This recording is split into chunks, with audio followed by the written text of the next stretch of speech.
Hey everyone, James Labrie from Dream Theater, and you're listening to or watching the podcast Talking into Infinity with JT and Brian. Enjoy this. These guys are extremely informative. I love their dialogue.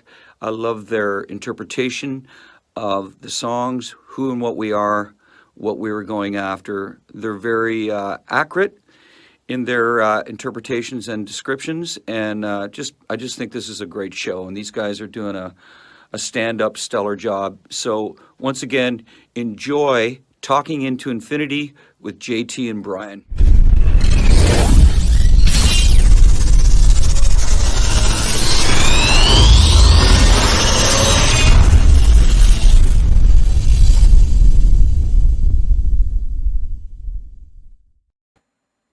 What's up, guys? Welcome to another episode of Talking into Infinity, a Dream Theater podcast. I'm your host, John. We are live on Facebook, YouTube, talkingintoinfinity.com, and the CMSnetwork.com. The show airs live every other Thursday at those four locations at 7:30 p.m. Eastern Standard Time. If you cannot catch the live broadcast, the replays are available on YouTube or at Heavy Metal Television every other Friday. The new episode will come out a week after the current live episode. Or if you'd like to catch the audio episode in your car or at work, just Google Talking Into Infinity podcast, and we're pretty much anywhere you can find your podcast. So obviously, I am not the only one that does the show. Thankfully, Brian is not doing the show from my location today, or else he would be experiencing the oven that is my man cave, which is where my background comes from. So from the gorgeous comfort of his air-conditioned basement, let me bring on my good friend, Brian. What's going on, man? Dude, you look like you're hurting there, man. I can honestly feel for you. It sucks. I'm sweating. I've soaked through my shirt. I'm purposely drinking alcohol tonight to catch a buzz, to kind of take my mind off of the temperature in here. It literally is like an oven. It's brutal. So, oh man, not good. Well, before we get into everything, I want you to notice my background if you can. So you went. You had to do. Remember the when we talked about that there was a possibility that the new album, everything was linked to a TV show, and I said the alien was probably linked to Alf. Well, yes. I slowed down the teaser trailer video. I slowed it down to basically 1/1,000,000th of a second, and was able to get that freeze frame. So that is proof. So you said you bet me $200. So I actually, I'm not going to hold you that. I'll just say 150, and we'll call it even. You are something else, man. You are something else, honestly. No, but speaking of the alien, okay, so you have already heard the song, so don't tell a whole lot about it. I guess it's been all over. Like anyone in New Zealand and our buddy Kale in Australia, he's heard it as well. So I decided that I did not actually want to hear it, even if I did have the link. I want to wait till midnight tonight or tomorrow or whatever, the second it comes out, and listen to it. But you seemed pretty pumped about it. Yes. So I have some other stuff I want to talk about real quick, non-Dream Theater, after I get into the alien. I got to tell a funny story. But so on the Dream Theater Facebook page today, it's a fan page. It's not actually theirs, but I was just going through comments and stuff. We always promote the show there. And I saw someone say, "Oh my God, the news, I've heard it. It's awesome."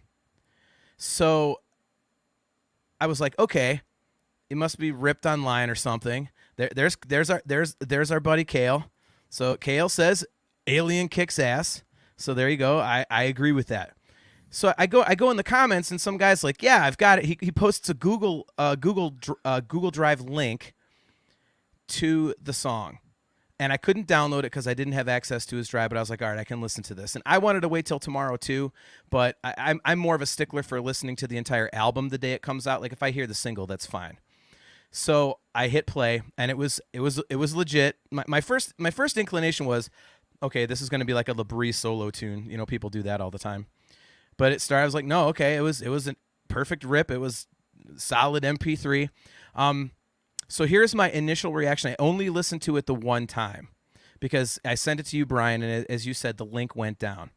So the song comes on, and we've all heard the first 20 seconds or something. I'm like, okay.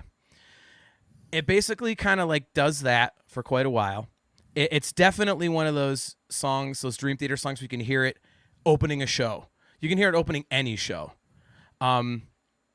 it's exactly what you would expect.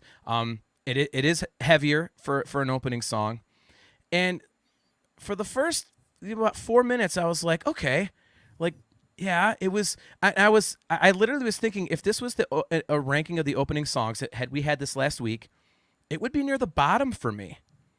But then the second half of the song kicked in, and I was like, oh yeah, okay, yeah. Oh, here we go. Okay, so our buddy David Ellis from Australia, he does a Dream Theater podcast. He says, I had people from other countries asking me to record it and put it up online as I'm in Australia. Pretty poor, if you asked me.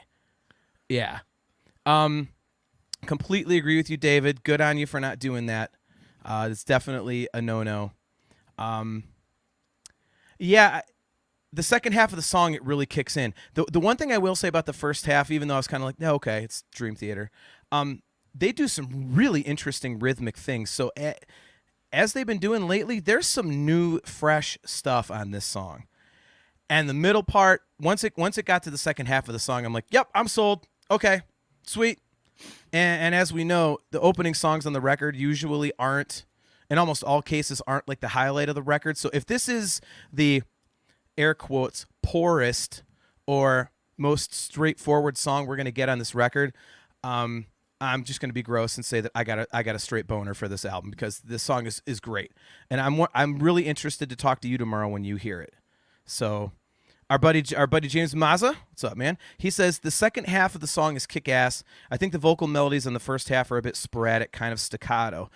He's right. That's that whole they do something different rhythmically thing. They kind of get into some interesting things. And a couple of the melodies, you can kind of hear some distance over time in it. So it was really interesting. The song as a whole, I think is great, but I think it's definitely great because like the first half is about here, and then the second half is way up here. So it's like, and yeah, James brings up a good point. He says, this might be one of Mangini's best drum performances. That is the first thing that you will notice. He is all over this song. I mean, this is almost like, it seriously feels like almost like he's giving the finger. He must have been reading the internet, and people who are like all up, Portnoy's ass, he's finally giving the finger and be like, all right, you know what? I've had enough of you. Check this out. So now, if I read right what on one of his posts, Mangini, so he actually brought the original origins of what became the song, right? He brought this drum part to them. Is that true? Yeah, he a lot of the drum stuff from what I've read is it's the genesis of a lot of that is from his drum parts. Cool. Yeah, so I'm interested to get your thoughts on it. Some of the melodic stuff is fresh for them, but still, prototypical Dream Theater. How they keep reinventing things this far into their career and with kind of like a signature sound, it's fat. I get it. It's prog, like you have pretty much an open canvas, but I mean, they really continue to kind of add to their repertoire in a way. Like, I hate using that cliche, but it's really how it felt. I mean, it's a great song. And the lyrics, you could kind of say, in a way, you could be like, oh, well, they get into, into the realm of cheesiness, and believe me, we're going to get into cheesy lyrics on tonight's episode.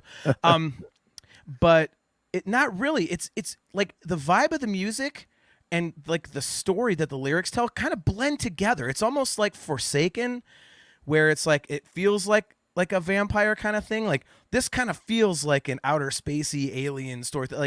And Petrucci, he's the one that did both songs. Like, it's amazing how he does that. So well, you already have that video teaser. So like once that's kind of ingrained in your mind, then the theme is sort of set. You know what I mean? Even though I haven't heard the full song or seen the full video, like, and we know Wayne did the video, right? Yes. And like Wayne's stuff is amazing. I about drooled over half the stuff I saw him do. And this one's another one, just the teaser on this, it's like it's like a borderline Marvel sci-fi, which, sign me up for that kind of video any day. Right. But yeah, I'm excited to hear it, man. Yeah, it's very cool. It's very, very cool. So I won't give away specifics of it. There's a couple really memorable parts for me, but I'll let everybody hear it. I don't want to spoil too much, but I will say at 11 o'clock tomorrow morning, Eastern Standard Time, if you have not heard it, I think you guys are going to love it. So I'm excited for everybody to hear it. Real quick, and then we'll get into our topic. I have to say I'm wearing a Mammoth WV8 shirt tonight because I saw them back-to-back this past weekend on Saturday and Sunday. They headlined here in Cleveland on Saturday, and then I took my wife on Sunday to Detroit to see them open for Guns N' Roses at Comerica Park. If you do not have the Wolfgang Van Halen record, it's amazing, and it's even better live. It's just straightforward guitar rock. They don't do a ton on stage, but the music is so unbelievably good and so tight and so album perfect. It's an incredible live experience. So I would highly recommend that. If you have the opportunity to go to Detroit, pardon my language, fuck that. No offense to anybody listening from Detroit, but I don't know who the hell set up the chairs. I'm going to tell this one quick story. So I bought 12th row tickets. Mind you, this place holds 40,000 people. We're 12th row in front of Slash. I bought aisle seats 1 and 2, so that my wife could have the aisle so she had an unobstructed view. Numbers are supposed to go left to right. We sit down for Wolfgang. I'm rocking out. About 4 songs in, this couple comes over and says, "You're in our seats." And I was like, no. I turn around and look at the stickers on the chair. Some bunch of nimrods had labeled them backwards, but only in our section. Oh, so gosh. It showed that I was sitting in seat 36. Now, F you to that couple because they knew damn well that wasn't their seat. They were supposed to be completely on the opposite end. Right. But they, played it up. Security didn't do anything about it. They weren't checking tickets to get down. They're $650 tickets, and security's not checking it, to the point where people were coming down from the back to watch Wolfgang and sitting in this section and not leaving because no one was making them. So when Guns started, they stayed there. So people that paid for those tickets that got there only for Guns didn't even get to sit in that section. Oh, my God. Yeah, because the whole section was full and security wasn't doing nothing. So Guns N' Roses was phenomenal, by the way. The new song is absolute horrific garbage.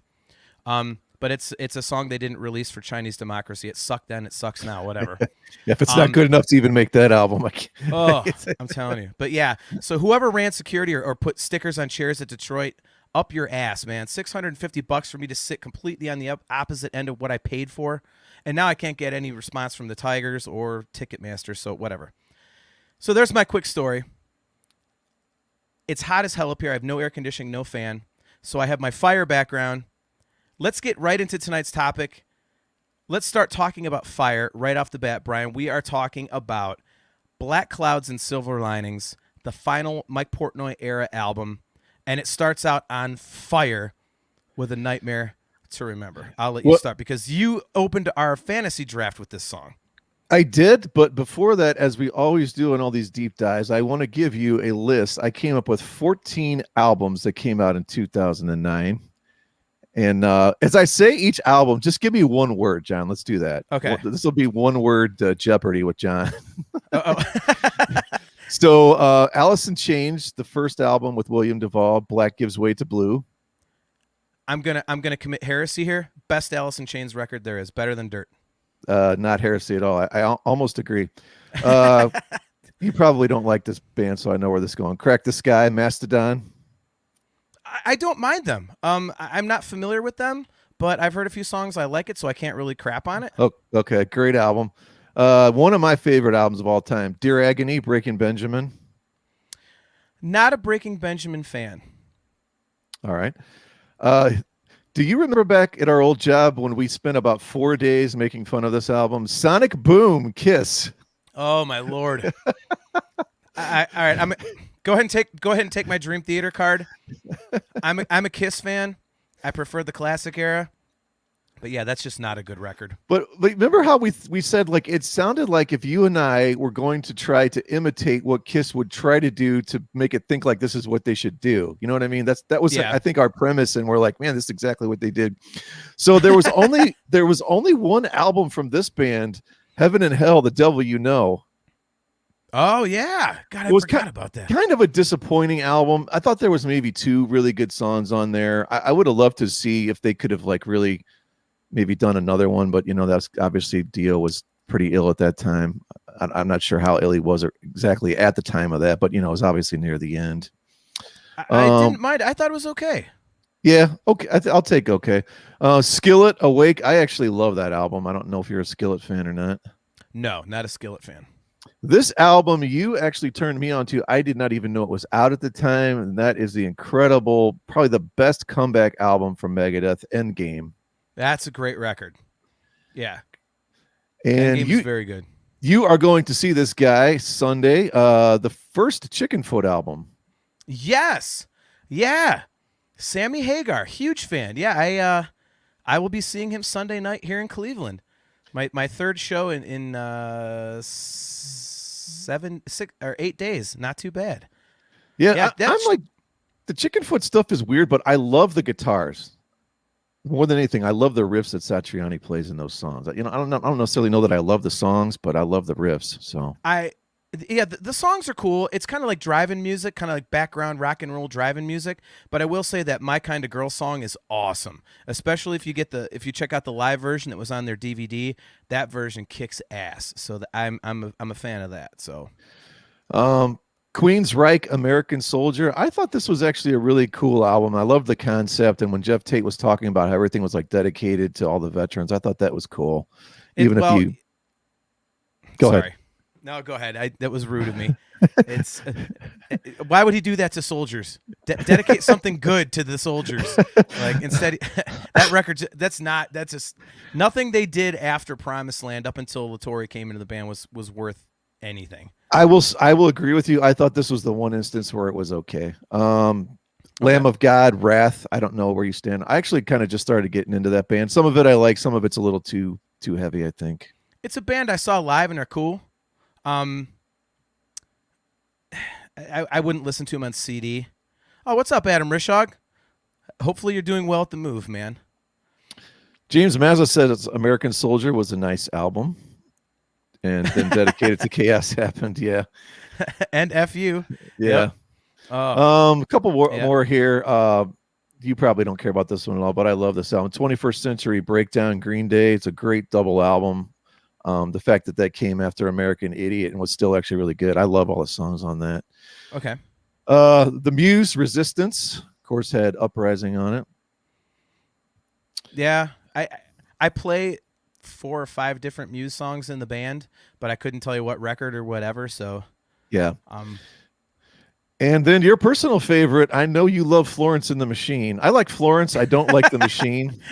But their debut album, Lungs, came out. No, I have no idea what that is. I just know that I don't either. It showed up on the list. But yeah, so that's where we were in 2009. Not really a whole lot on there that sounds anything like Dream Theater. Of course, whatever it does, I guess.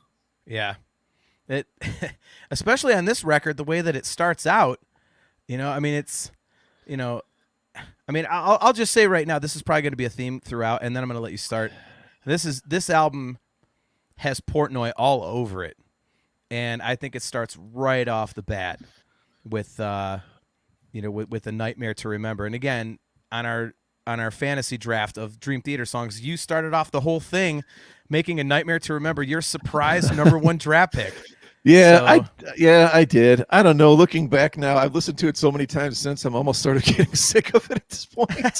But you know how you go through those phases with bands, especially songs, when you dig into, you're like, okay, I got to take a break for a while. But yeah, man, I mean, it just feels like you're in the middle of a nightmare, or you're in the middle of a horror movie, maybe like a Vincent Price, maybe not one of his super cheesy ones, but pretty scary one, like a horror movie from the 60s or early 70s, somewhere along those lines.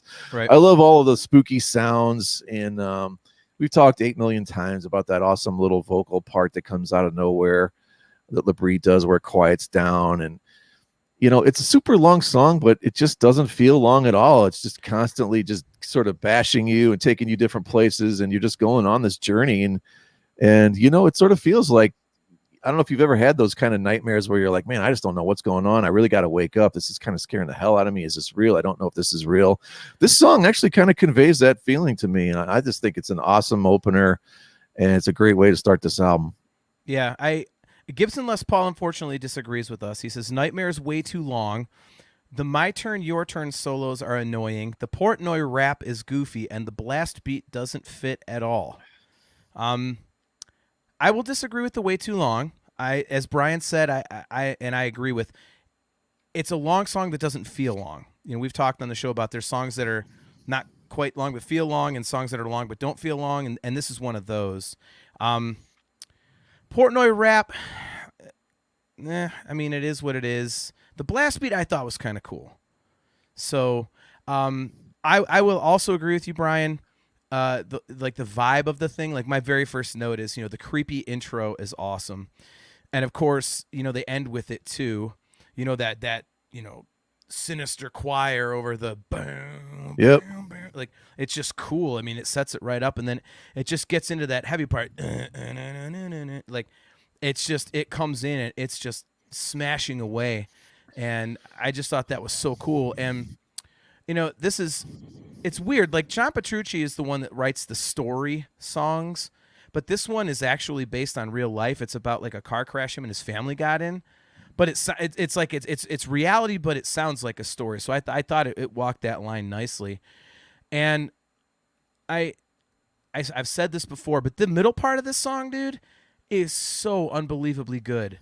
When it gets into the slow part, I will stand by my quote that to me, that vocal, like the chorus, hopelessly drifting, that is the most beautiful vocal melody they've ever written in their catalog. For me, that's the one that stands out above all else. So Joe Gebhardt, you see that comment there? I don't know how to. Okay. Yeah. So he just finally found that part, which is awesome. Ah, nice. Yeah. So Joe says, you mentioned last week that the melodic part in the middle of the song is one of James LaBrie's best vocal parts. Listened to it this past week, and wow, never realized how awesome until you said something. Well, thanks, Joe. Glad we could turn you on to something. Certain things when I listen to albums, it's just immediate. I'm like, whoa. And this album has two of them, and this is one of them, and it's always stuck with me. Something about it is just beautiful, especially when they harmonize that vocal and the way it juxtaposes against the heaviness of the previous part is really cool. So, yeah, it does, and I understand what Gibson Les Paul's saying about the Portnoy rap, heavy, angry stuff or whatever, and it's. I don't mind it so much on here, but as we're going to find out, this is not the first we're going to hear of that style. So yeah. So by the time we get to the end of it, I'm, well, we'll just go song by song and we'll add our comments. Right. Yeah. And Gibson also said he's not into the solo stuff, because after the clean part, then it gets into just like, quintessential just jamming between the keys and the guitars, and I love that personally. And but the drums, the drums are just like unbelievable underneath it, and the continuum always stands out to me in this because it kind of adds to that creepy vibe, because it is a weirder sounding instrument.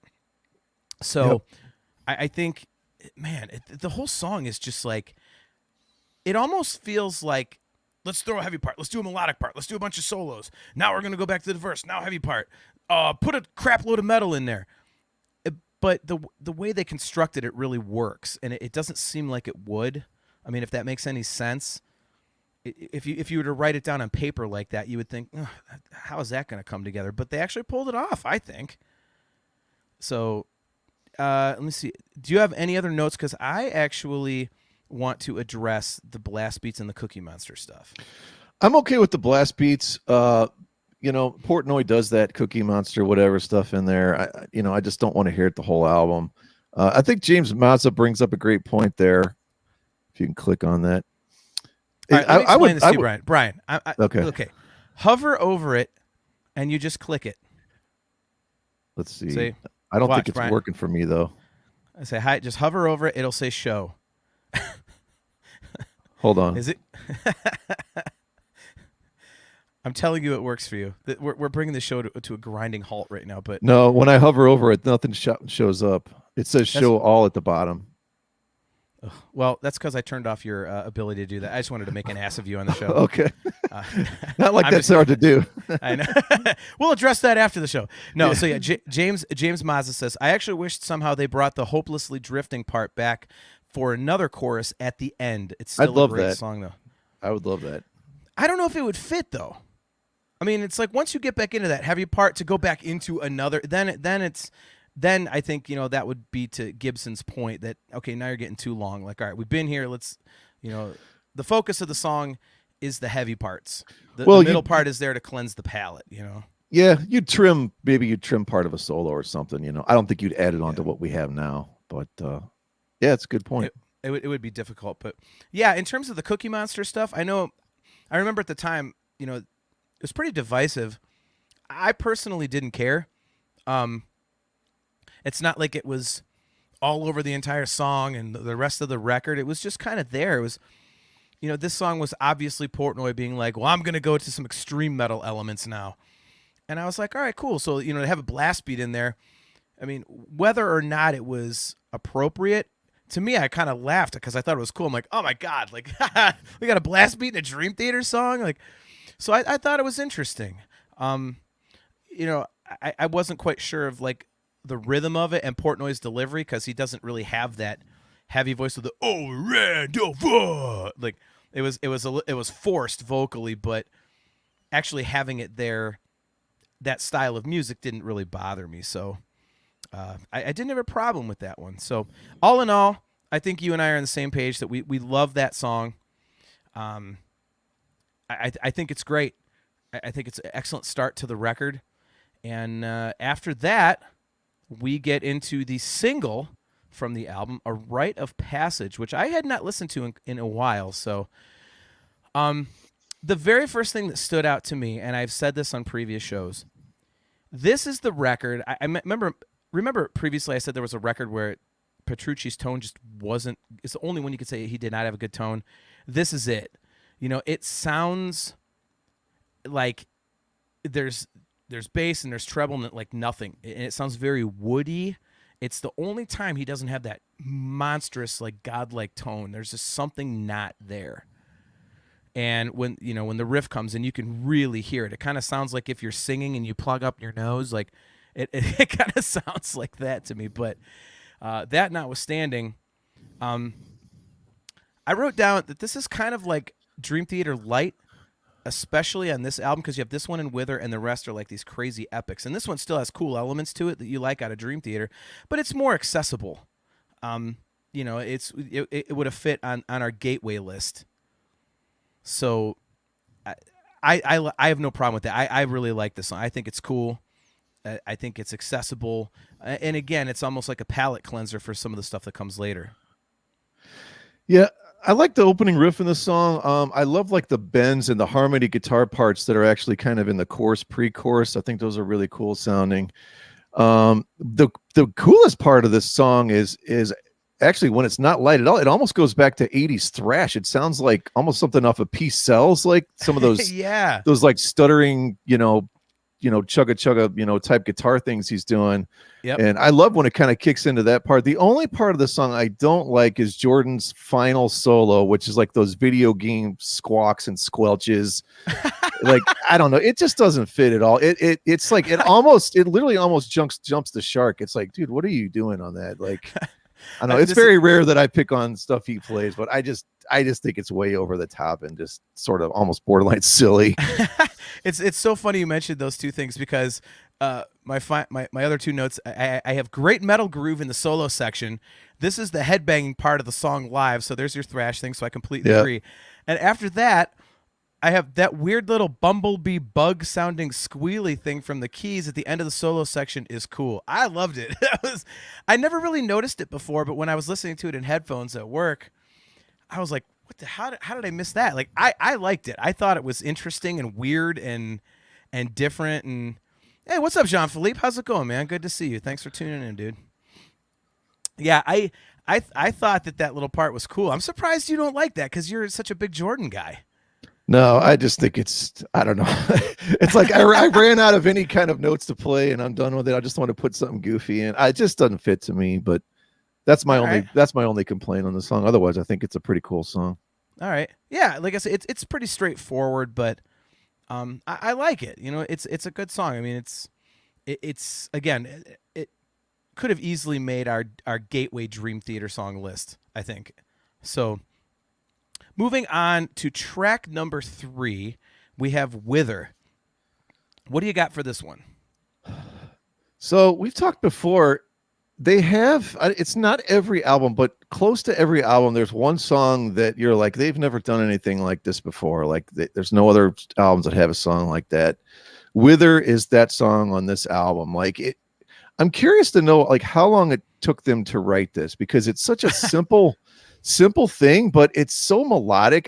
I love it. I love James' vocals on this. They're very understated, but his performance is great. It's like one of those sad songs, but you still like feel all warm and fuzzy inside. I don't know how to explain it, but I the first time I heard this song, I was kind of like, what in the hell is this?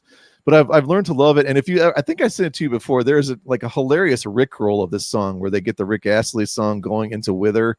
I don't know how the hell they could heard that. Oh, dude, it's pure genius, and it actually works. But yeah, I love Wither. I just think it's a very cool song.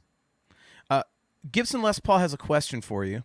Is Wither as straightforward as Dream Theater got? That and probably like Walk Beside You. I don't know. Maybe those are the two. Yeah, most. Yeah, like, are there any other examples? Like Wither sort of feels more. I don't want to say, almost like 90s acoustic-y. Yeah. You know, like I don't want to say grunge, but like if grunge was more acoustic, it kind of has that sort of a feel to me. Whereas like Walk Beside You, that's almost more of like a 80s, little bit of an 80s influence rocker or something maybe. Yeah, that's a good example. Yeah, the only other one I could really think of is maybe Paralyzed, but that's like a distinct kind of like darker metal. Yeah. But yeah, I mean, good call on that Gibson, and good call on you, Brian. That's definitely. Yeah, I can't really think of anything else to really throw in there. I think so. Yeah, I completely agree with you on this one. You know, it is one of their more simple ballads, but I really like it. The clean guitar tone that he gets on this is just, there's something like haunting and melancholy about it. It's just, it just sounds so full, and that reverb that's on it, and the vibe of the lyrics is really cool, because to me it's always been interesting that this song is written about writer's block. Did you know that? I did not. Yeah, so Petrucci wrote this about having writer's block. So, and it's like, and I mean, I'm definitely no John Petrucci, but in my original band, I did that. I was stuck on a song. We were shopping to labels. We had to have a song done. I'm like, I have no ideas. So I started writing about writer's block. So I've always thought it was like, you know, a kind of a cool idea. Like, I got nothing, so I'll write about having nothing. Yeah.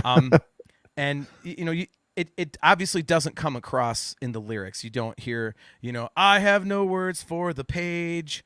I've been sitting here for an age. Like, you know, not heavy-handed like some things we'll get into in a minute here. Right.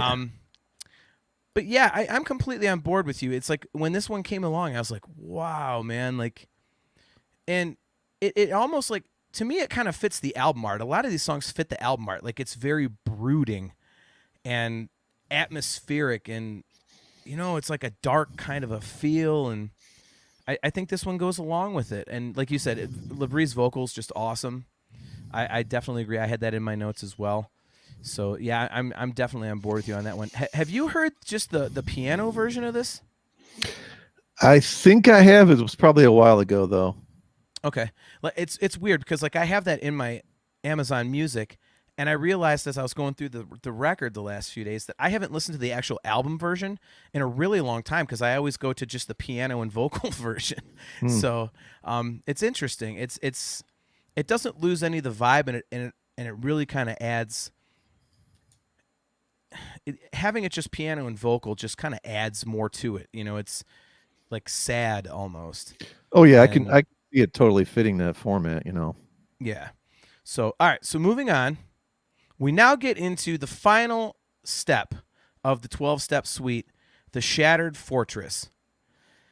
And I will say, musically, this song is awesome. Lyrically, I was so glad the 12-step suite was over. The lyrics had become so forced. And this is where you start getting into the Portnoy lyrics, where you're just like, oh, geez, dude. Like, yeah, like... I hate criticizing lyrics because I've done it before and mine suck. Sorry, that's my cat's tail there. Piper, you got to get down. But this is just, I mean, it's way too forced. Cat over the top. There you go. So yeah, it almost is like he's like cramming stuff in. Like, well, I wrote these lyrics and I don't care what the music is. We're not changing the music to fit the lyrics. I'm just shoving it in there. And it's, directly reading out of, the Alcoholics Anonymous book. And the music is so cool, the way they go back to all the different motifs from the other songs. But it's like, and I'm sure I'm a dick for mentioning this because it is about alcoholism and his struggle and stuff like that. So I'm probably a total asshole for saying that. But, to be honest, I just think you could handle a subject like this and not be as heavy-handed. Yeah, I like the beginning and the heavy opening parts. You brought it up. I had it in my notes here. The middle part where they're doing the reciting, the creed or the 12-step program, parts of it or whatever. It's like, I don't know, man. That's just, it's 13 minutes song. I think it's it's overblown. It's preachy. It's weighted. It's a downer. I mean, yeah, I guess alcoholism in general is a downer, but I don't know, like Glass Prism and Root of All Evil, they made it sure sound cool to be a drunk, So, no, I don't quite think that's what he was going for, but no, obviously I'm joking. I don't mean that, but I'm kind of like you. I mean, I'm like, it's just, and if you're James LaBrie, man, and you've got to sit there and sing this and go, hey, man, I'm not the alcoholic. Why do I have to sit and sing a fourth, the final song about this? Or, I don't know. It's just something about it's just always kind of bugged me. Once you get about 3 minutes in, I'm done with it. And those parts where they're reciting the 12 steps, I can't take it, man. Yeah. Joe Gebhardt says, I usually skip Shattered Fortress. This is a very odd song for me because, they played it on the tour for the self-titled record, which was a total surprise. When they went into this, I was like, wow, they're going to play that one? That's cool. That was a really cool outside of the box set choice, so I like that. It's such a weird, like two ends of the scale type of thing for me in this one because, like we said, the lyrics are just like, but the music is awesome. I love the way they go back to the different motifs and stuff. You get, Root of All Evil in the solo section. You get the Glass Prison. You get all these different songs they've already done. Like it's really cool. So I think if you kind of ignore like the lyrics to it, musically, to me, this is a song that is quicker than it seems. If you listen to the lyrics, it's a 14-minute song that seems longer.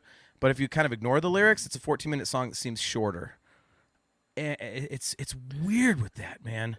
But I mean, I like the heavy stuff. So to me, this song's heavy. So I like it for that reason. But again, yeah, it's kind of like, did you ever see? I can't remember. I think it was the very last or next to last Rocky movie where literally 3/4 of it was taking scenes from the previous Rocky movies.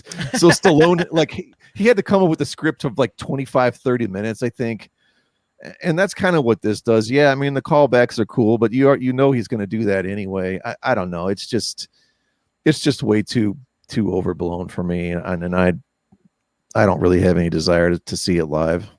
Yeah, musically live, it's awesome, like I said, but I mean the lyrics are just. I will say though, and this is probably right up your alley. There is an amazing keyboard solo. After the self-righteous hate. Jordan is just going off, and if you listen underneath, like the guitars, like, and Portnoy's doing some cool stuff, and I mean, but Jordan's just absolutely going bonkers on that solo. It's just continuous shred, and that part's really cool, and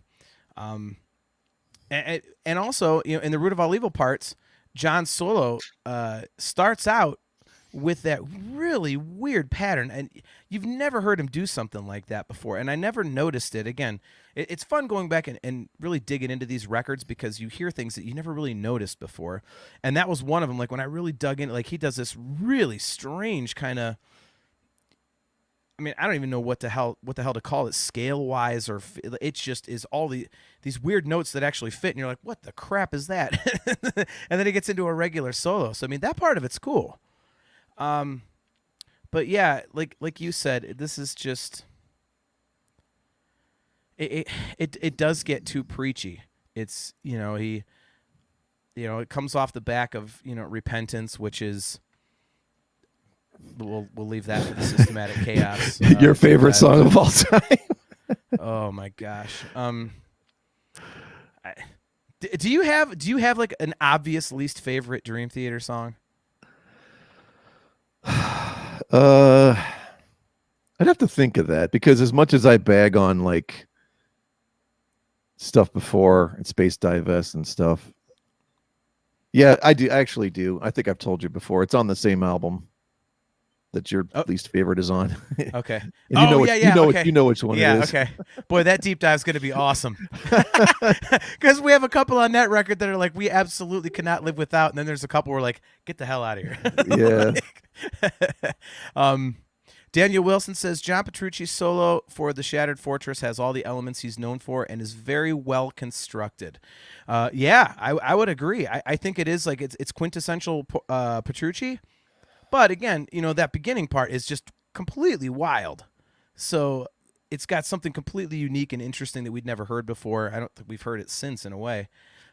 So that part of it was really cool. So, that's such a strange song to judge because, again, for me, it's a half and half. So I can't even say it's a take it or leave it. I mean, if they played it live, it'd be like, yeah, cool. I just wouldn't pay attention to the vocals. So... Joe Gebhardt, the special edition of the album includes instrumentals, which is better for this song. Well played. Can't really deny that. So, speaking of songs that might be better without the vocals, not the vocals, but the lyrics specifically, let's go to The Best of Times. I will let you start this one out. Oh, boy. I actually don't like the beginning piano on this. What? To me, it has the melody too. It has a very similar feel to Billy Joel's "Goodnight Saigon." There's a distinct kind of melody there that I don't know. It gets stuck in the back of my head. And you know how it is once you hear something, go, man, it kind of reminds me of that. And even if I'm the only one that thinks that. Also, we just came out of this depressing thing, and I don't know. It's like a sad, melancholy piano with strings here. After coming right out of this totally depressing, Shattered Fortress deal, so I'm not really thrilled about having that right there. My favorite part of this, I like the verses, which is basically like 101 Rush 1980 songwriting production. I mean, if you listen to the drum fills, they sound like they came right off of either Permanent Waves or Moving Pictures, and that's fine. That's Portnoy's deal.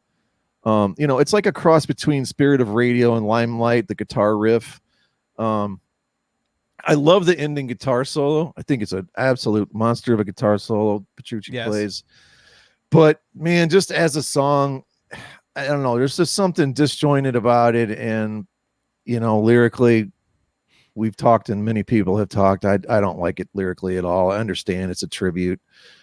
But sometimes I think it's a danger to get too personal when you're in a band setting. Like if you're doing a solo album, I think it's one thing if you're a solo artist, but I don't know. I think sometimes you can get a little bit too personal and maybe no one can step in and go, hey, hold on just 1 second there. Can we just so I don't know. That's my thoughts on it. There's people that absolutely worship and love this song. So yeah, that's fine too. But yeah, those are my thoughts on it.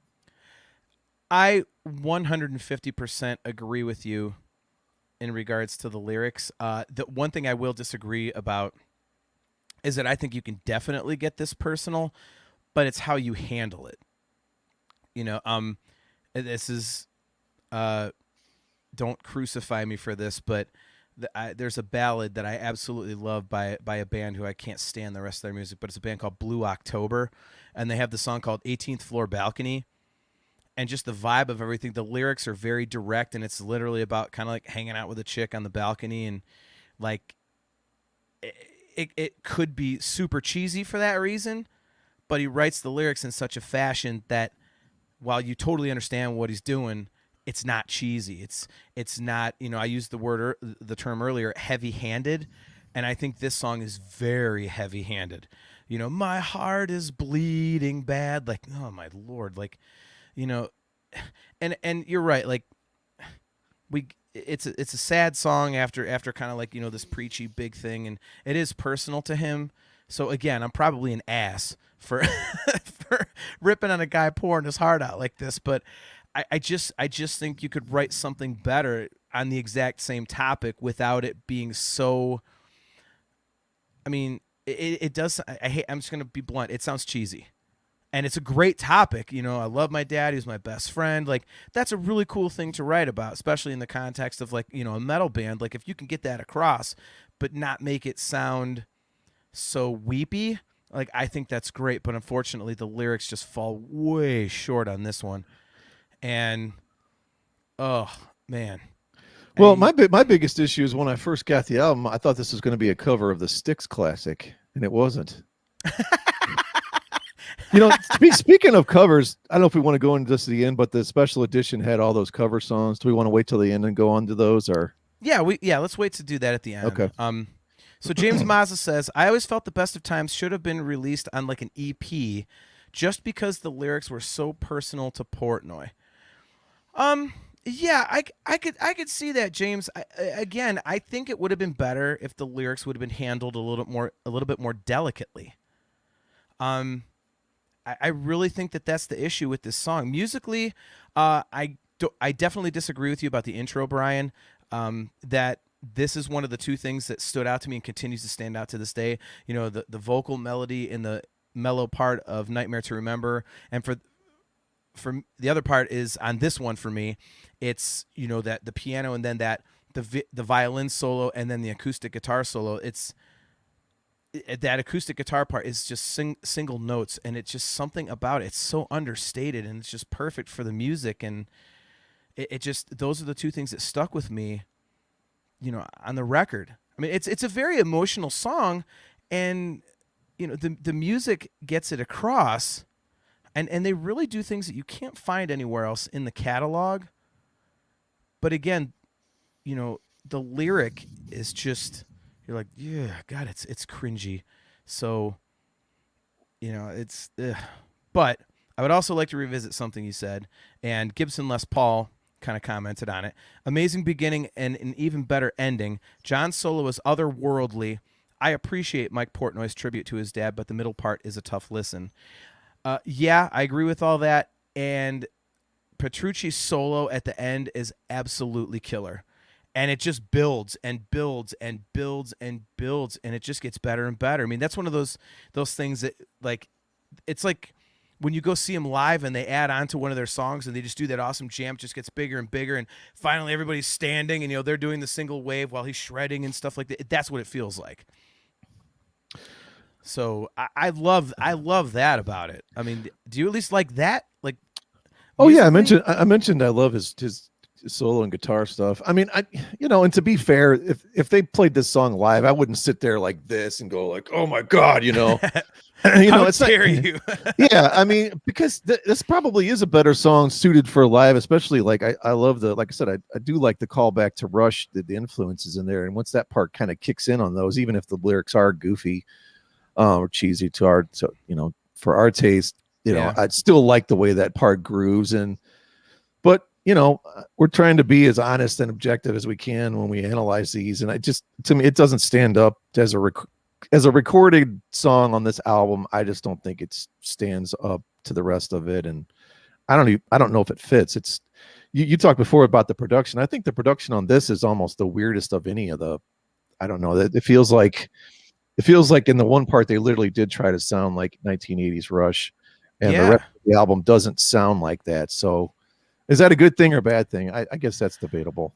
Well, it's hard with a band like Dream Theater because, like, they are all over the place. So it's like, does anything really not fit? I mean, that's always been hard for me to determine, because you could go on one end, you could say, well, everything fits on every record because they play a gazillion notes in a gazillion styles, so who the hell knows what fits. But like, I guess vibe wise, I could agree with you on that, because when you have, like, you know, Nightmare to Remember, Wither, Shattered Fortress, and then you got this, it is very different. So I mean, it definitely sticks out like a sore thumb on this album.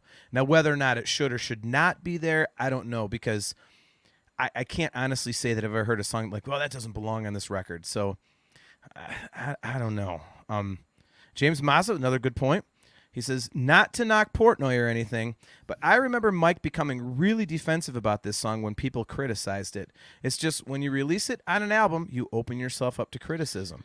I remember that, and he really was, because it was about his dad. And I will say this, having, and Brian, I'm sure you'll probably agree with this because you've released stuff, like we've done local music and, regional touring and crap. I completely agree with your second point, James. If you don't want people to criticize your stuff, then just don't put it out in public. Like that's just going to happen. Well, yeah, and just who cares? It doesn't. You haven't cared about anyone's opinion before. That's why he's so driven and became what he became. You just really almost have to. But I guess it gets to a point, if it's that personal, then and you're just hearing it nonstop, you probably fight back at some point, I guess. Which I understand that angle, but yeah, you know how it is. You cannot engage a troll because they'll never stop. Right. Well, Wolfgang Van Halen engages trolls very well. I have to admit, I hate social media, but I like his page because he basically uses it just to crap on people that crap on him, and I'm like, no, good for you, cool. Yeah. So, all right, let's get to the album closer. Can we just agree before we get into this that this is one of the greatest Dream Theater songs ever recorded? We can. It probably is the greatest Dream Theater song ever recorded, in my opinion. Really? Yeah. I was not, when I first put this album on, I absolutely was not expecting this song. Like I just kind of got through Best of Times, and I'm like, oh my God. And I got a 19.5-minute song. The Count of Tuscany. What is this a song about? Is it about salad dressing or what? I don't know. Or vampire cereal or what? I mean, right. But cereal. I mean, I was just like, but man, when that opening comes in, and it's almost like the opening of Pull Me Under, which we had the big debate about, and whether or not how tired we are of it. But oh my God, when we hear it, I hear the beginning of this on the guitar, and especially when he comes in with the electric guitar solo part, it just chills. Hair on the back of my neck stands up. We didn't get to this one, I don't think, when the power went out, but yeah, it just unfortunately, yeah. Yeah, so this was my Petrucci #1 all-time moment. Oh, why'd you give it away? We oh well, I guess there goes that episode. Well, the one we already did and was sort of did. Yeah. But yeah, I mean, everything about this song, every single note that Jordan plays, very, very melodic keyboard solos, keyboard parts, a lot of harmonizing with the guitar he does. I just think, man, it's just a beautiful song. It has that awesome thing towards the middle of the end, with Petrucci doing those guitar swells and all this and that. And then when it comes back in with the acoustic guitar, and then it's almost a full-blown symphony, those string parts that Jordan are playing. If you've ever done an isolation track on YouTube thing, or if you have the isolated tracks and you hear like those it's like a John Williams thing that he's playing on there almost. It's just so majestic and cinematic and glorious, So I completely agree with you. So man. Yeah, that's hopefully I'll take a break from talking about Count of Tuscany after this episode, because I think I've beat it to death about the last 3 or 4 we've had. People are probably tired of hearing me drool over this song. That's okay. I've got the Glass Prison and Falling into Infinity. So, so before I get into my thoughts, so Travis Snyder, what's up, man? Good to see you again. He says, do you guys not feel like the lyrics to The Count of Tuscany are kind of cheesy as well? I have that in my notes, and I wrote, this song has some cheesy lyrics as well, but in this context, they work. They're descriptive and add to the vibe of the story. I point out, like, distinguished gentleman sucking on his pipe, like stuff like that. Like, in a vacuum, that's a cheesy lyric. But because of the story they're telling and the setting of the story they're telling, I think it works. So I could see why people would think it's cheesy. To me, it paints the picture of, this whole like winery with dudes like trapped in casks and all that crap. So if you want to say they're cheesy, I wouldn't disagree, but I think they fit. Gibson Les Paul, we're going to get him on a show sometime. Like around Christmas time, we're going to have like a huge fan thing. We're going to do like a big episode, like when everyone's off work. We're going to get it on a weekend and get everybody in here, and anybody that wants to jump on, we're going to have you send us your email. We're going to have people on like on camera with us, and just we're going to bullshit Dream Theater for a couple hours. So Gibson, you better be one of them. And you better not hide. You better not put a Les Paul in front of your face. He says, to be honest, I never heard Tuscany all the way through. It just doesn't keep my interest. Okay, as much as we love this song, Brian, I can't blame him for that, because it does take a few minutes to get into each part. So if you're not grabbed by one part, it's difficult to get to the next one. And if you're not grabbed by that, it's difficult to get to the next one. So I can't really blame him. Yeah, I mean, it's tough to go, listen, every part of this 19.5-minute song is amazing. I don't understand why you don't grasp the concept of it, you know? I mean, that would be about the stupidest, most elitist attitude to throw at someone. So yeah, I mean, I get it. It's just always grabbed me from that opening guitar, the melody that he gets going there, and the first time that Jordan plays his string melody, man, I don't know. I just love it. Just create this huge sonic like landscape. And this song originally, so going back to the book, it was sort of like not necessarily inspired, but was it James and a couple guys went out and they were like up in the hills there. They were like driving around in some guy's sports car and they were going to all these wineries and getting drunk or whatever. And then they just had this crazy idea based off of that, you know? Yep. So, you know, but yeah, of course, some of those parts are a little bit hokey, but you know, it's sort of like Nightmare. Like you were saying, it sort of fits that gothic sort of, you know, sort of telling a tale type of a thing. Yep.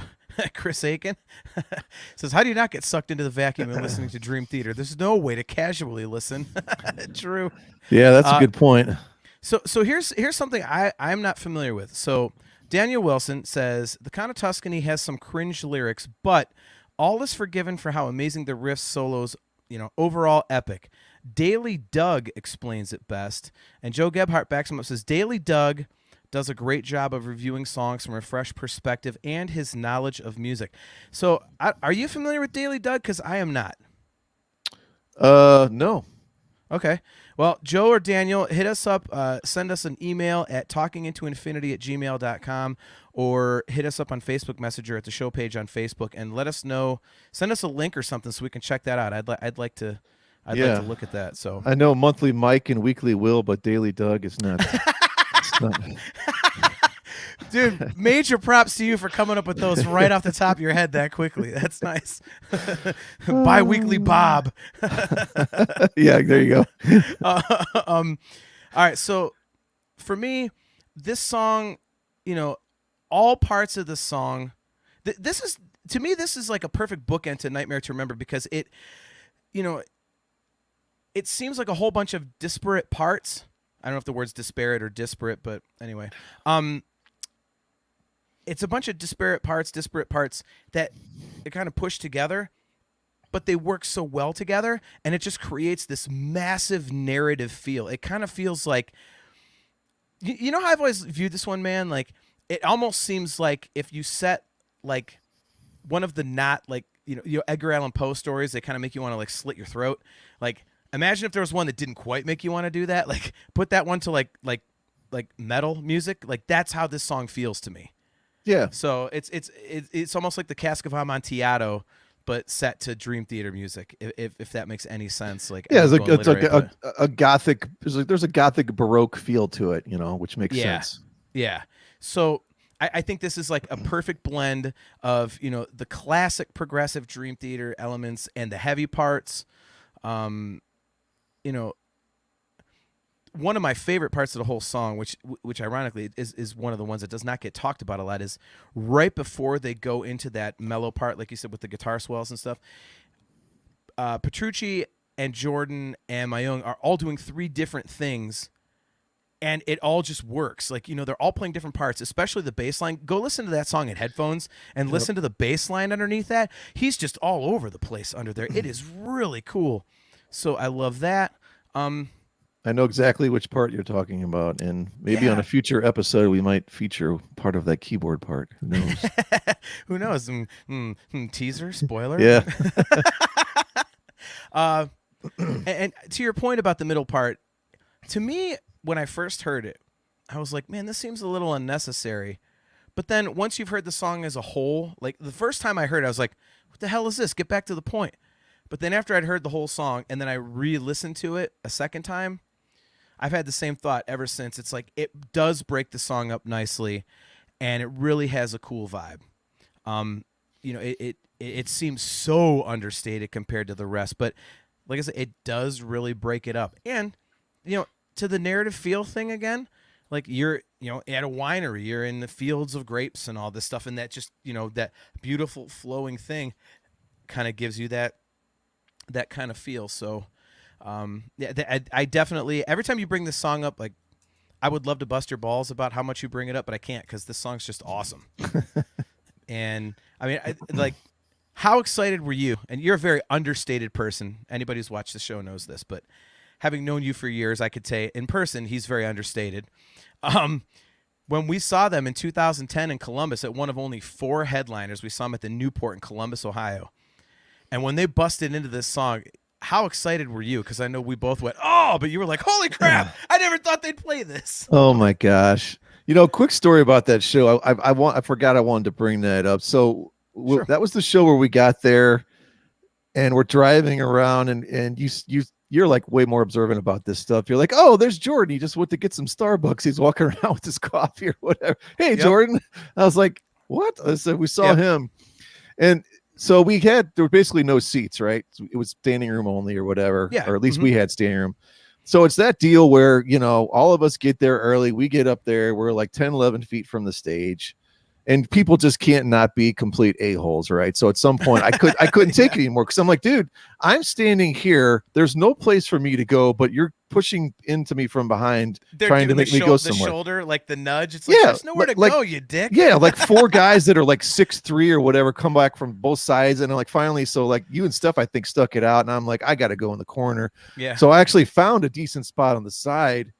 And oh, side note, remember the band that opened up, Beatallica? Side note to side note. Yes, I do. The thing that should not let it be. Yeah. Some of the greatest song titles of all time. But anyway, that was a quirky band that, they combined Metallica and Beatles songs. But so I'm over there. I'd finally kind of carved out a decent spot, man. I almost had tears when they started because I thought they'd already played Pull Me Under, I think maybe as a first encore. But I believe this was was this the very last song? But I just know they started it, and I was like, oh my God, I could not believe they played it. I didn't think in a million years they would. Yeah, it wasn't the encore. If I remember right, I think the encore was Metropolis. Okay. That was such a weird show because, James Mazza actually mentions it. Speaking of the shows, I think this is the first sign of trouble with Portnoy. We'll get to that in a minute. This album charted at 6 on Billboard, and they didn't tour the album while Portnoy was touring with Avenged Sevenfold. The Avenged Sevenfold thing was after he had left the band. So something was clearly up. Sure enough, Portnoy stepped away from the band. So I mean, the Avenged Sevenfold thing was separate from Dream Theater. But we'll address the first sign of trouble. Yeah. As for not touring it, they were like an opener on the Maiden tour, I think. And I don't remember them doing a full headliner because that's why you and I went to Columbus. Because we were like, well, we're not going to get to see this one, so we better go. So and one of 4 places in the country, it's only 2 hours from us. So yeah, that really was kind of a weird tour and a weird show, but for us it was, we were at this little place. We knew that it was one of only 4 headliners they were doing at the time. We get kind of Tuscany. It's hot as hell in there because it's the middle of summer. Do you remember what was going on at the time? Do you no, but I do remember. I do remember it was hot as hell. Yeah. No, what was going on? So we were at the bar beforehand, and now, mind you, Brian and I are from Cleveland, so bear with us here if you're not from here. But that was right at the time LeBron was going through making up his mind for the decision. Oh, so okay. we were at a bar right down the street, and we were watching SportsCenter, showing him pulling into into Cleveland for his meeting with the Cavs for them to pitch to him. So we were watching that. It was on High Street in Columbus, which, for those of you who aren't familiar, is the main drag for the Ohio State Buckeyes in downtown Columbus. So it's nothing but college bars and alleys. And that's how we ran into Jordan, because I know you have to go back streets. You can find some cool parking by frat houses and stuff. And we're driving down this back alley, like right behind the venue, and Jordan's just walking. And I knew that he did that because, the one documentary, he says, or it was Systematic Chaos, he goes walking where he's at. And we're just driving. He's the only guy. It's like some bald guy with a beard, like a goatee. Yep. And I rolled down the window, hey, Jordan, what's up? And you're like, what the hell? Like, you didn't even notice.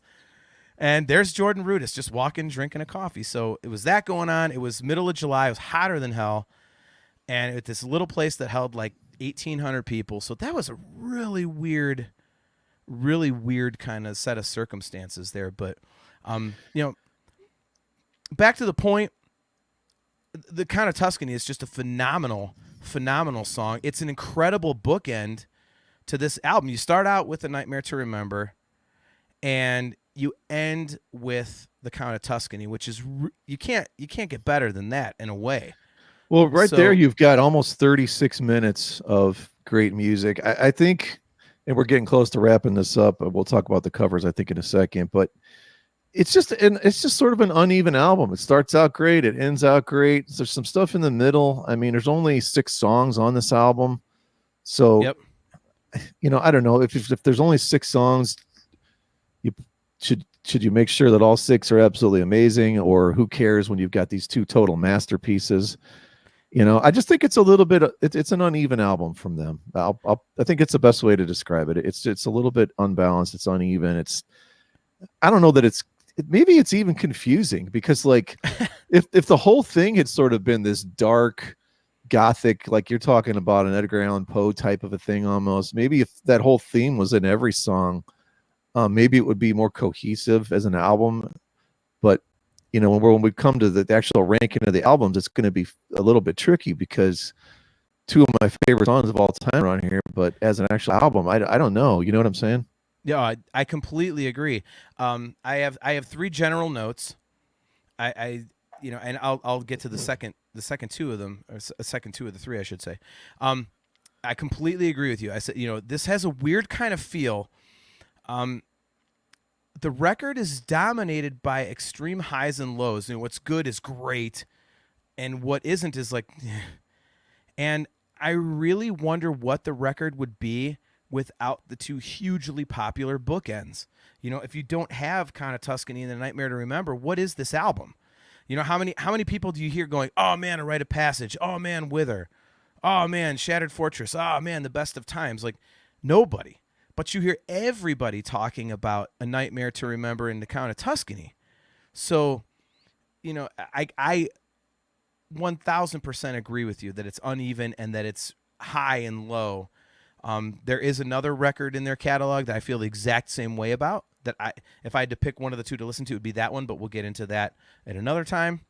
The other note that I have, and I'm interested to get your thoughts and everybody in the chat, I said, after listening back to this a few times, it kind of sounds like the band needed to be refreshed a little. You could hear Portnoy really dominating this one.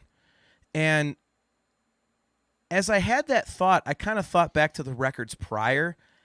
And obviously, they started self-producing with Scenes from a Memory. So it went Scenes from a Memory, to 6 Degrees, to Train of Thought, to Octavarium, and then Systematic Chaos, and now this one. And you could kind of feel like the more metal aspects of it ramping up. And it's like when he took control, this one really feels like he really took control, and this was their breaking point. And you can kind of hear it. Yeah, Chris just said I can't associate songs with Dream Theater.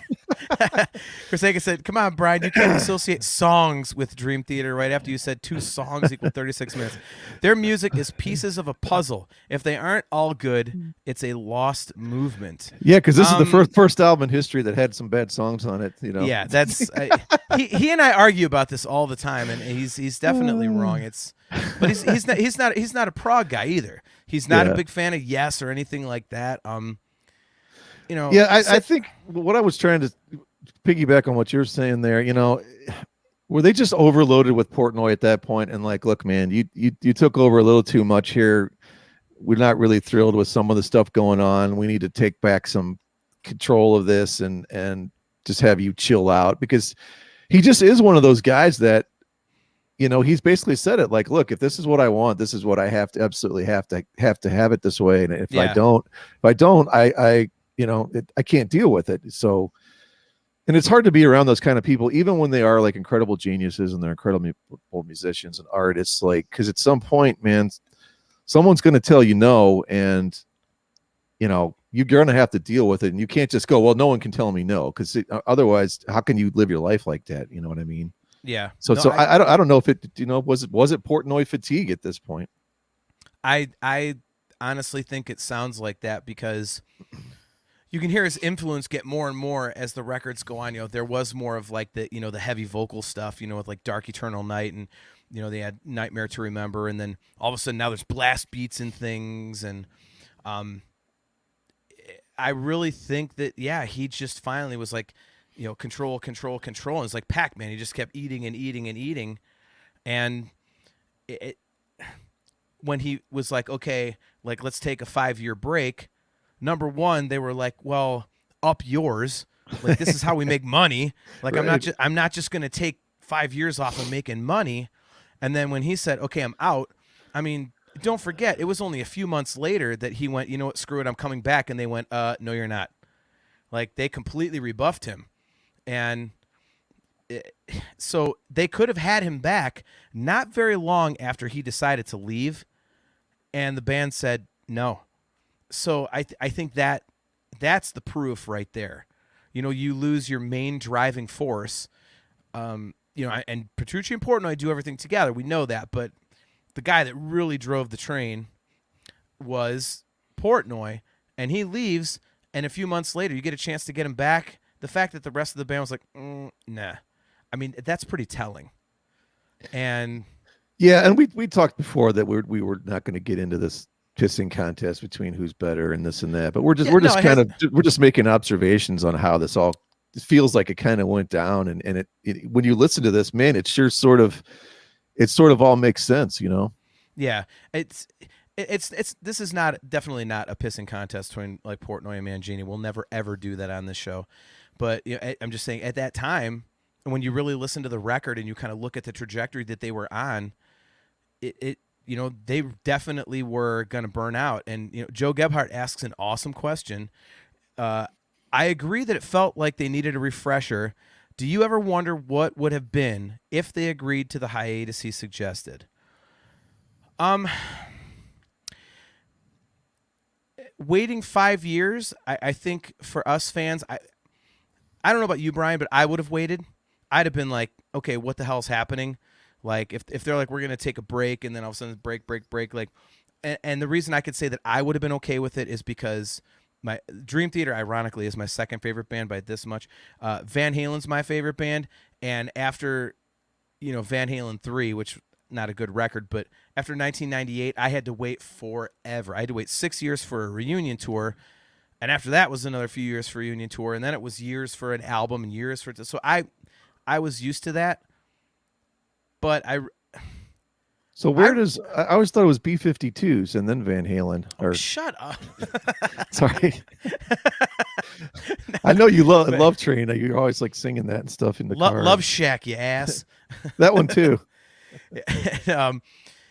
Yeah, I think they could have survived that. I think Dream Theater fans are such that we're so dedicated that it's not like a pop group where you're growing up and your tastes are changing as things go. So it's like if you're into something now when you're like 17, you're into something different when you're 22 or whatever. Dream Theater fans are into this stuff, period. And if they waited 5 years and put a record out, people are like, oh, hell yeah, there's new Dream Theater. So I don't think it would have changed much.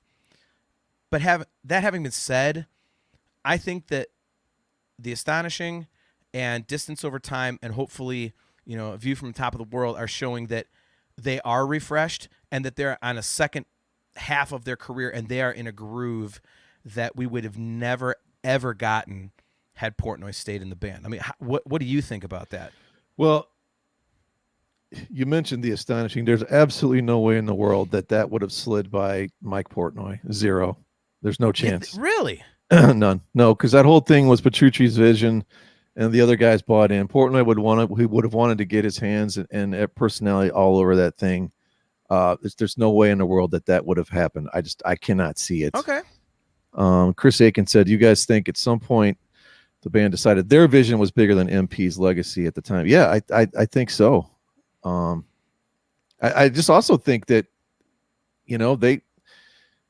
they wanted to have more input, and I just think that he just took over too much. I wasn't there when the writing sessions went on, but they always talk about how democratic everything is and this and that, but I don't know that I buy that for 2 seconds when it comes to some of the stuff on this album, for sure. Yeah. Yeah. And like I say, in the book, The Lifting Shadows, which, we're going to do a deep dive into that. Hopefully we can get the author on, Rich Wilson. We're trying to do that so we can talk about it. If you guys, any of you guys that enjoy reading biographies and stuff like that, the Dream Theater biography is phenomenal. Go check that out. You can get it on Amazon. It's incredible. Like you mentioned it a few minutes ago, Mike specifically says, well, I have to have ultimate control or else I can't function. He flat out says that. So, your point is completely spot on. Gibson Les Paul asks, hey, do you guys have any info on when Mike Portnoy tried to get back in? Yeah, actually, Gibson, it's actually easy to find online. Like it's been widely reported that he left and then they were going through all this legal crap. And finally it was kind of like one of those, it's going to be more of a pain in the ass to do that than this. And, it was just, he got frustrated. Portnoy got frustrated. He's like, well, you know what, then, I'll hey, what the hell? I'll come back. But they told him no, because they were doing the drummer stuff, and they had they were moving on from him, and I don't remember if Mangini was already hired or if they were or if they were still in the audition process, but it was right around that time, so it was not long after. So if you look that up online, it's out there. That's been widely reported. So we're not telling tales out of school or anything. But yeah, he did, and they were like, no thanks. So yeah, okay. So James Mazza says it would not have been a smart move to take a hiatus after your highest charting career record. They went on to get nominated for 2 Grammys after that. Where do you think the records would have gone though, Brian? I mean. After him doing this, what do you then do? Especially if they were at such a point where Portnoy quits, they're like, okay, go, see ya. I mean, I don't know how much further they could have continued. Well, I mean, is it the ultimate irony that the album, the first album with Mangini, is a serious harken back to Images and Words, So, yeah. I mean, it's been well documented. I think there are some similarities. I don't break it down to the degree some people do, but the charts. So, I don't know. So so it's like, in a way, they almost started over again. They started over. Well, let's go back to this, what we know, and then they sort of started gradually experimenting from there, and incorporating. Going into the astonishing, and then sort of getting back to the roots a little bit with Distance Over Time, but a lot of cool, fresh new melodies and things going on there. So yeah, I don't know where you keep saying 5 years. I don't think they could have survived a 5-year hiatus. I think, maybe 2 years, but I don't know. I just have a hard time believing it's 5 years we're done, unless they're just going to come back with a monster album and they're going to play like a super small set of dates, just make it to where everybody wants to go, you know what I mean? Like supply and demand, keep your supply low so your demand's high, and this sort of gradually build it back like that up again. But I don't know about a 5-year hiatus. That seems, I can't see the rest of the band being interested in, even, obviously they weren't, but yeah. Well, again, like I said, though, I mean, that's their livelihood. Like, he goes off and does all these he's got like 1 million projects, which, and obviously they don't pay the bills, but at least it's something. But for these other guys, like, that's how they make their money. Like, and so he's basically like, hey, let's not make money for the next 5 years while I piss around and, get my head together. It's like, in a way, it almost feels like maybe it was like, I mean, I know how I would feel. I would feel kind of insulted. Like, Like I'm gonna go jerk around because I don't feel good. I've had you under my thumb for crap like 10 years, 12 years now. I've been running everything. Now I decide I got to get the hell out. You guys just sit there and wait for me and I'll come back. Like that's like the ultimate control move in a way. So, I mean, I can't really blame the other 4 guys for doing that. And I love Portnoy. I've met him a couple times. Super nice guy. Love his parts, love his contribution. I mean, he's the most fan-friendly guy you'll ever meet. Please don't take any of this as if I'm crapping on the guy because I love him. He's great. But I mean, I can understand why the guys were like, we're not fucking sitting here, pardon my language, we're not sitting here just waiting for you to go sow your oats and then, not collect a paycheck. And not only that, but there's a road crew to think about, there's management, assistants, and all that kind of stuff. Like you can't just shut a business down for 5 years. No, but I think he was honest with them. He was honest with himself. But I guess the part that it's always sort of bothered me about him is, okay, I'm just totally beat I'm totally beat. I can't go on. I totally need a break. And then what's the first thing he does? Yeah. Is go out and join 5 million other bands, record 5 million other albums with 5 million other projects. I was like, oh, I'm so tired. I need this break. I got to get off the road. I got to get out of the studio. I got to chill out. And he probably did for a couple months anyway before that. I don't know the exact timeline, but whenever he decided to come back in, I mean, he was just nonstop go, go, go. So I think I'm just kind of a firm believer in, I don't know if you call it fate, but everything worked out the way it's supposed to. And I think it even worked out better because, I mean, you got to admit, there's a lot of people that were super skeptical about not so much Mangini, but just the change from, like you said, this is the guy that drives the engine. This is the guy that's like, has final say on the t-shirts, on the artwork. Like, Petrucci's pretty much there too, but like you said, it was really Portnoy. So, yeah, you take that guy out of the band, that's a pretty damn scary situation to put yourself in. And who cares if the guy coming in is Neil Peart or Mike Mangini? That's not the point. It's, your fan base and it's, what you've built. And like this could take a serious hit if the guy we get doesn't fit in, or if we can't come up with, more killer albums. You know what I mean? I mean, it's a scary, risky thing. Yep. I think, and this is, I might get cheesy here. Speaking of cheesy lyrics, might have some cheesy thoughts here for a second, but I really think that they are kind of, like I said, I think Mangini phrased it best in when they were doing the whole drummer audition thing, when he said, "Thank you for trusting me with the second half of your career." Like, I really think that this is a second half. You alluded to it, a minute ago, and I think it's kicking ass. It's like a different version of Dream Theater, but I really think they're on this upward trajectory. Like, I really think, we'll get into when we do the, the dramatic turn deep dive and, the self-titled deep dive and stuff. We'll get into those records, but I've said it. Starting with The Astonishing, it was like, oh wow, okay, now this is solid. Like, this is like a new Dream Theater. It sounds like Dream Theater, but it's a little bit different, but it's awesome. Like, it sounds like fresh. And then Distance Over Time, it's like, oh my God, this record rocks, man. This is a great record. It's like up. And now, so from what we've heard, A View from the Top of the World just takes it up another level. So they are in a second half, but it's like they're ramping up again. It's like, it's refreshed. It's new. It's still classic, but it's almost like, it's almost like, again, maybe this is just me because I'm a Van Halen fan, but you just mentioned, you take Portnoy out of it, who's the driving force of the band. Well, you take David Lee Roth out of band, and you're kind of going, even with Eddie Van Halen, you're like, well, how the hell is this going to continue? And with Dream Theater, you take Portnoy out, we're like, okay, well, Petrucci, like, he was right up there with him, but how's this going to continue? Well, it's continued and thrived. Just the way Van Halen did. Like, say what you want about the Sammy versus Dave argument. They had 4 number 1 records out of 4 records. It's, the chart wise, at least it was massive, and they and I think Dream Theater's doing the same thing. So it's really interesting to see where it's going to go. Yeah, and real quick, I wanted to touch on this because we mentioned it. So I wonder. So they had the covers. There.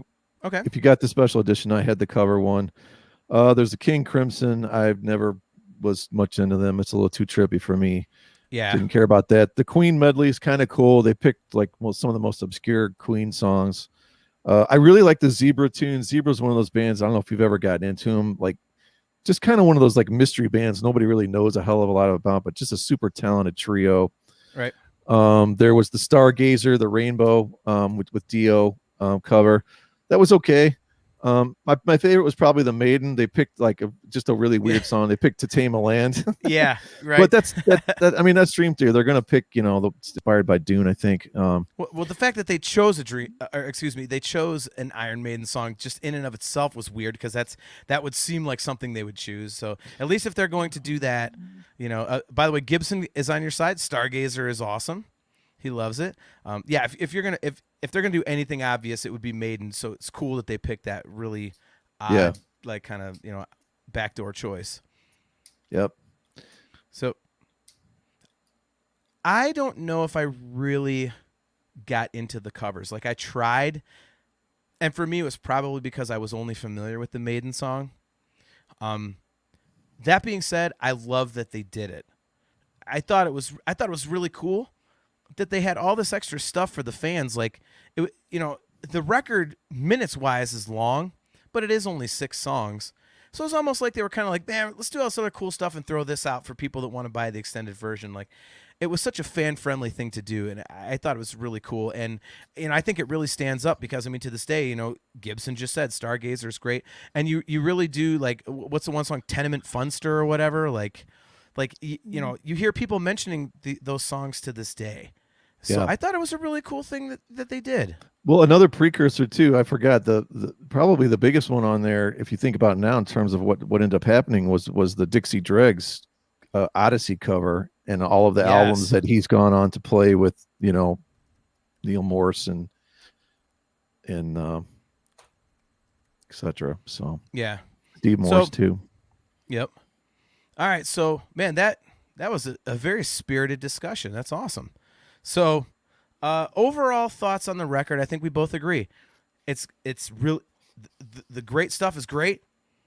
The average stuff is, so it's a very unbalanced kind of up and down album. I don't think there's really anything more to say than that. So, do you have any final thoughts? No, I think we covered it. Awesome beginning, awesome ending, middle kind of Yep. But if they came out tomorrow and said, "Oh, we're going to play Black Clouds front to back," I mean, you and I are there front row. We're spending the money on it. So, right.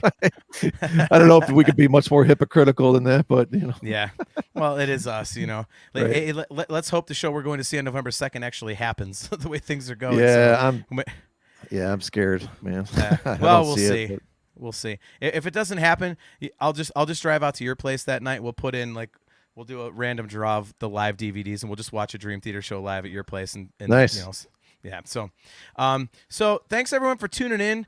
We want to kind of give a quick teaser for some stuff that we have coming up. We got some cool stuff. I mentioned it earlier. Around Christmas time, we want to do like a big, like kind of like just a big hangout with everybody. So we're gonna do an episode where it's literally we're just gonna bullshit about Dream Theater. We want to get as many of you guys on here as possible, and to get on the screen, all you got to do is send us an email address. So we'll be like, hey, man, if you want to get on, just shoot us a comment in the chat. Like, give us your email address and private message, and we'll bring you guys on. We just want to have like a big hangout for Christmas and just get everybody together and just talk about Dream Theater. So that's going to be really cool.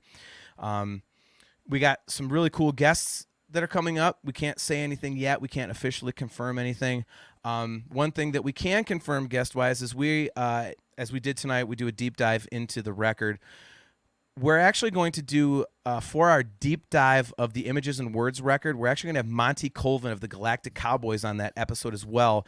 For those of you who don't know, the Galactic Cowboys opened for Dream Theater on the Images and Words tour. So we're going to dig real deep into that record, and it's going to be like a 2-part episode. It's going to be a long one, but we're going to dig into Images and Words, and we're also going to have Monty on to talk about that tour. So we're going to have a huge bit of coverage for the Images and Words record and the tour. And another special guest we're going to have on is Brian's brother. So we are going to have 2 Hendricksons on, so I'm going to be outnumbered. So Yeah, so we're going to be doing that. We got a lot of cool stuff planned. We really appreciate you guys coming on. Joe Gebhardt says, thank you guys. First full show I've tuned in for live. Have always caught it the next day. It was fun. Joe, thank you for tuning in, man. Like, not to be cheesy, but it's really fun to have you guys be a part of it. It's our favorite part of the show that you guys can actually jump in and give us your thoughts and kind of drive the conversation. So, again, we are live every other Thursday, so we'll be back here in 2 weeks on August 26th at 7:30 p.m. Eastern Standard Time on our Facebook page, our YouTube channel, talkingintoinfinity.com, the CMSnetwork.com. You can always catch us at Heavy Metal Television, and if you have not checked out Heavy Metal Television, you have got to do so. It is literally a streaming live television network online, nothing but heavy metal all the time, all day long. There's a ton of great shows. Aftershocks, Shockwaves, Skull Sessions, Poppet's Corner, any kind of metal you can think of, hard rock, it's all there for you to check out. So make sure you go, check out Heavy Metal Television. And again, as I said, thank you guys for tuning in. The show keeps getting better and better numbers, and we appreciate it. Brian and I do this just for fun, and you guys just make it an absolute blast. So thank you so much for tuning in. We appreciate it. Go to talkingintoinfinity.com. You can follow us on Twitter at TIIDT Podcast. And again, if you want to email us, it's talkingintoinfinity@gmail.com. So hit us up, guys. We really appreciate you. And hey, Brian, it was fun. I guess I'll see you in 2 weeks, buddy. See you, bud. All right. Later, guys. We'll see you on August 26th at 7:30. Take